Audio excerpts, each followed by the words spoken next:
This is Create the Next from ProCFO Partners, where every week we explore strategies and ideas for financial management and growth to help today's businesses put their financial picture in context. Hi folks, I'm Chris Bentliff here with Mike Durney from ProCFO Partners. We're talking about reporting, and Mike, reporting is a big, vague, vacuous, empty, broad cave of a word.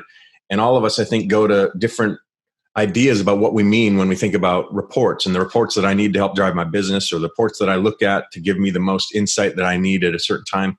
Can you help us have a definition from a CFO's perspective? What reports, or what is reporting to you when you're trying to put this in context for a leader in a company? Sure. So you're right. Reporting is an awfully big topic. I think a lot of people tend to think of reporting as your basic reports: income statement, balance sheet, statement of cash flows, which is reporting and is required reporting for a lot of companies. But reporting really is the fundamentals around where you get information from the business to help you make decisions about how to move the business forward. So reporting can be those basic statements. Reporting can be forecasting, which is really critical and sometimes not real well understood. Reporting comes from KPIs, both things that have happened in the past so you can have a benchmark for going forward, and indicators of the things that are happening in your business that help you make decisions to go forward. Now, in my experience, there's a lot of weight put on the KPIs, and there's a lot of focus put on the here's what happened in the past. But tell me a little bit, you said forecasting can be kind of complex or difficult. Why is that? Help me understand why forecasting can be such an issue when reporting is concerned. Yeah, no, I think it's a good question. So most organizations come up with a budget of some kind, either a very detailed budget or a summary budget. And then what's really important going forward is to have a forecast that updates what you know, what you learned, and what you think is coming. So if you're a manufacturer that distributes any type of good or service, a lot of your revenue is based on when you deliver your product to the end user. So if you had a budget that assumed you'd have a bunch of orders in the first quarter, and for whatever reason, they didn't ship to the second quarter, if you look at your P&L for the first quarter, you're going to say, oh my God, I missed what happened. In order to think about where the business is going, you need to move that revenue projection out of the first quarter into the second quarter. So forecasting based on things you have seen and based on what you know is coming is really important. That's on the revenue side. The expense side is just as important. If you attend events and you decide not to go to an event, which is certainly the case in this period, you then have to think about whether you can actually go to the event later on. So you don't want to look at your forecast purely based on what the budget said. You want to update it for what you now know so you don't miss something going forward. So what are a lot of leaders getting wrong about the way that they're looking at? What is a chronic issue that comes up as we're not taking into account the changing dynamics of what's going to be coming in the future with that forecast? So I think in the case of forecasting as compared to a budget, not fully understanding the timing of certain things is one. So if you look at your monthly performance against budget and you think you've spent less, or you know you've spent less, you may think now that I have those savings, where some of that could be timing related or decisions you've made. You may have postponed hiring somebody, but you're going to hire them at a higher level. So you have savings to date because you didn't fill that position, but you're going to be over because you've now decided that you're going to spend more on that position going forward. You need to make sure you factor it in there. And often, especially with small companies, they will take the savings they've had to date and think it's just going to go for the rest of the year when that's not the case.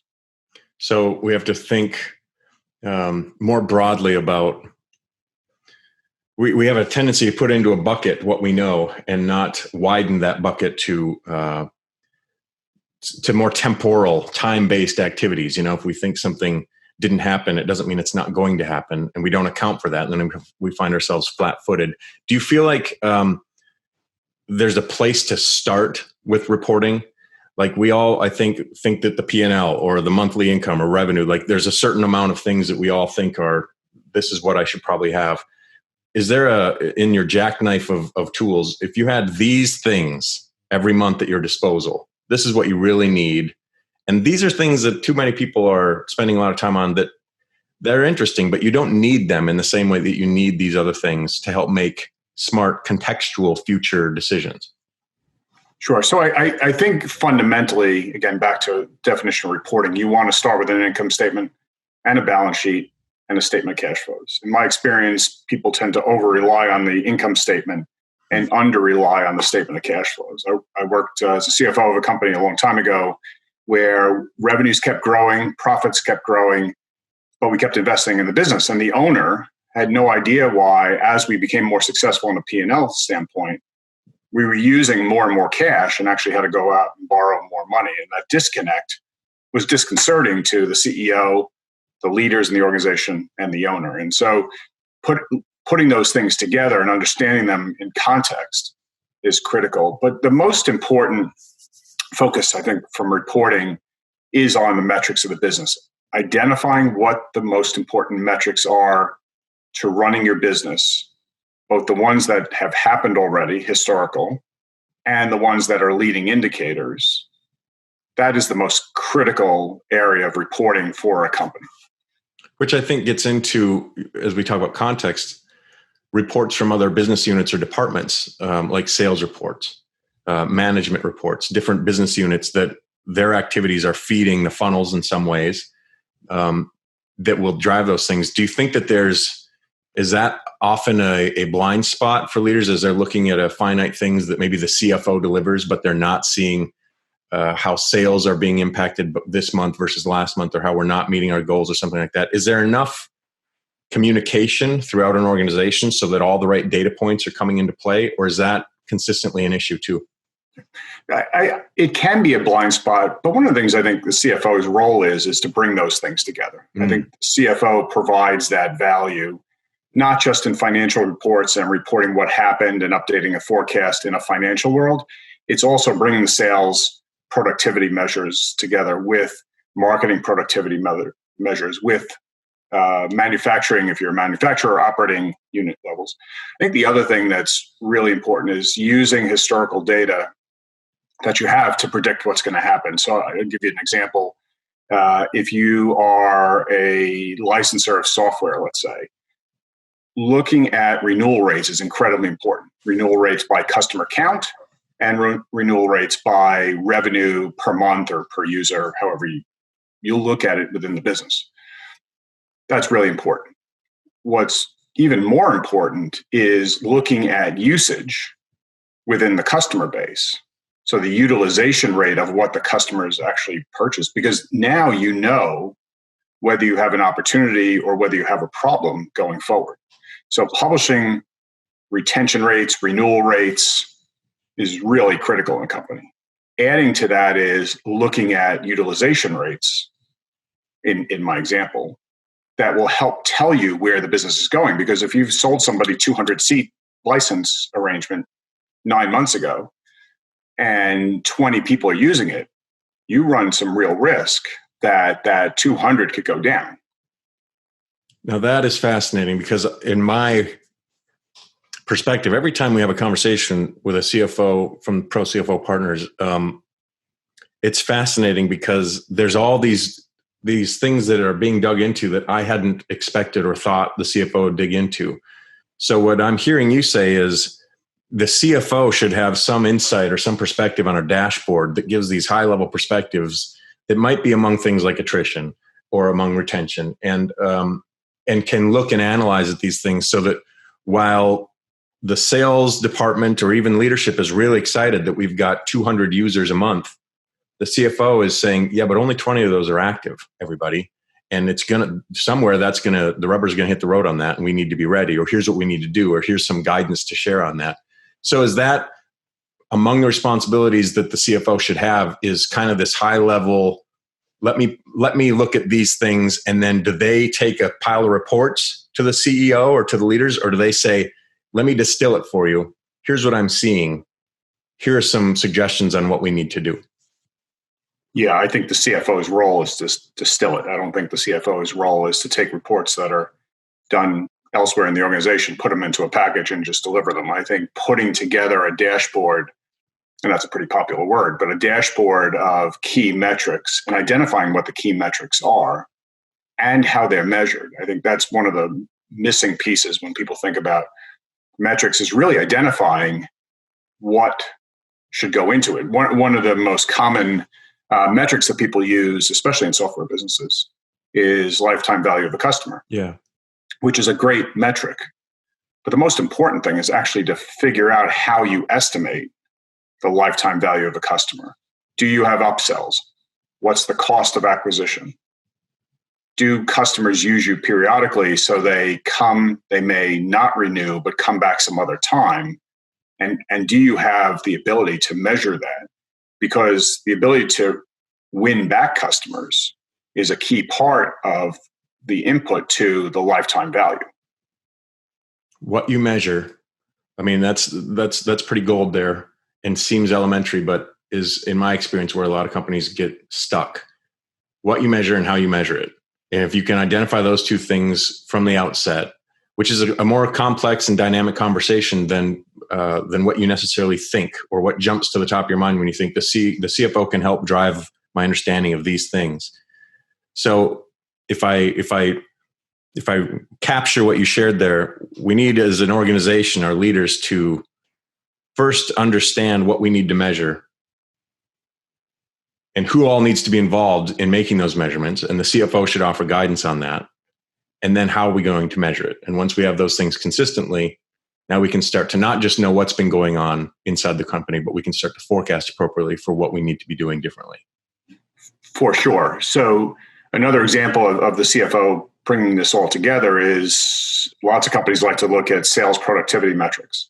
If you have people on the phone or people out on the street, the metrics around how they're doing versus goal in terms of winning new customers. One of the important things, though, depending on the nature of your business, is whether they're getting leads from marketing.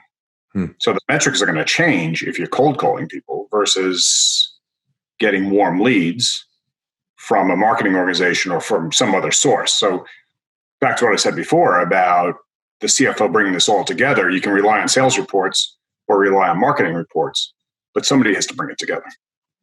And as a marketing pro, that really resonates with me, because I see sometimes an overinvestment in one thing and an underinvestment in another. For instance, sales in a lot of organizations is very well understood. Did we sell more things? Did we sell fewer things? Is there more or less opportunity? Are we hitting our targets or not? And then we'll make some investment in response. Well, we need more training, or we need more sales reps, or we need whatever.